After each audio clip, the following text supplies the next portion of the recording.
जय श्री कृष्ण। राधे राधे।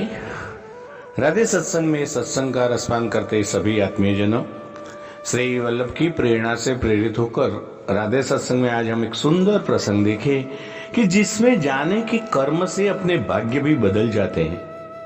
प्रियजनों, लेकिन इससे पूर्व अगर आपने राधे सत्संग चैनल को सब्सक्राइब न किया हो तो सब्सक्राइब कर लेना, जिससे आपको हर सत्संग की जानकारी मिल सके।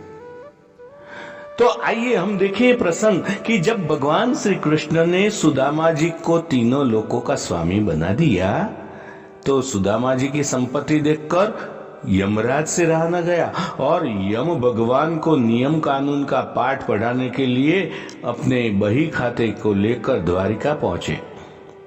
भगवान से कहने लगे कि मेरा अपराध क्षमा करे भगवान, लेकिन सत्य तो यह है कि यमपुरी में शायद मेरी कोई आवश्यकता अब नहीं रह गई, इसलिए मैं पृथ्वी लोक के प्राणियों के कर्मों का वही खाता आपको सौंपने के लिए आया हूं। और इस प्रकार यमराज ने सारे बही खाते भगवान के सामने रख दिए। भगवान मुस्कुराए बोले, यमराज आखिर ऐसी क्या बात बनी कि जो इतना चिंतित लग रहे हो आप? तो यमराज कहने लगे कि प्रभु, आपके क्षमा कर देने से अनेक पापी तो यमपुरी आते ही नहीं है, वे सीधे ही आपके धाम चले आते हैं।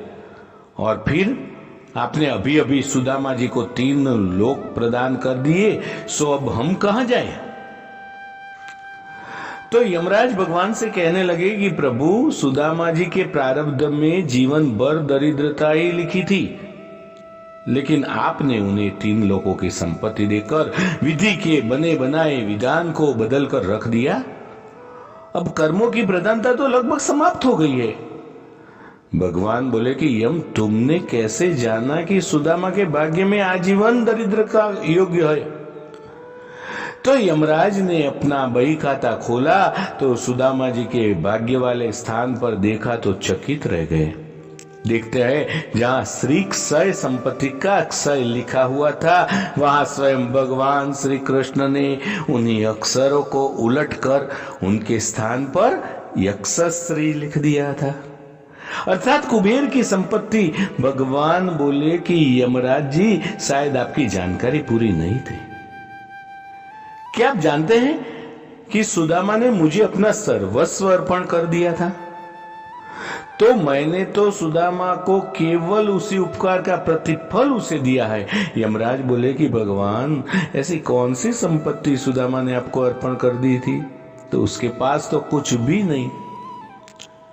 तो भगवान बोले कि सुदामा ने अपनी कुल पूंजी के रूप में बड़े ही प्रेम से मुझे चावल अर्पण किए थे, जो मैंने और देवी लक्ष्मी ने बड़े प्रेम से खाए थे।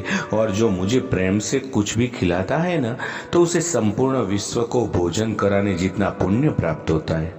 और बस उसी का प्रतिफल सुदामा को मैंने दिया है।